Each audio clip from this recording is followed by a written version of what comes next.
లింగం. ఏంటండి మొదట్లో టవల్తో తుడిచేవాడిని, ఇప్పుడు చేతితో తుడుస్తున్నాను అంతే. మీరు చేయబట్టుకోండి. Towel for texture right, left, right right. Please చెప్పండి. ఏం చెప్పాలంటారు? నేను ఎందుకు చేతితో పెయింటింగ్ చేస్తానని తెలియాలి అంతే కదా. దీనికి ఎందుకు ఇంగ్లీష్ లో మాట్లాడి నా ప్రాణం తీస్తున్నారు? ఇదేం కొత్త టెక్నిక్ కాదండి, రాముడి కాలం నుంచి ఉంది. రాముడు లంకకి ఎలా వెళ్ళాడు? అది హనుమంతుడు. తెలుసండి. తెలుసు కదా, బ్రిడ్జ్ కట్టి వెళ్ళాడు. అప్పుడు ఉడత ఏం చేసింది? హెల్ప్ చేసింది. దానికి రాముడు ఏమన్నాడు? థాంక్స్ అన్నాడు. ఆ కాలంలో ఇంగ్లీష్ ఎక్కడుంది?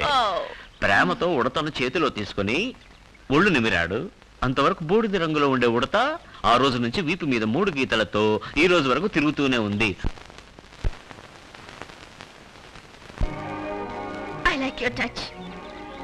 దాని వదిలేండి, మన గురించి మాట్లాడండి. దాని గురించి చెప్పలేదు, దేని గురించి చెప్పాను? అయ్యో, ఈ మాట ముందే చెప్పొచ్చు కదా. అది వదిలేసి దొంగ తిరుగుడు రామాయణ మాట్లాడుతూ కూర్చున్నారే.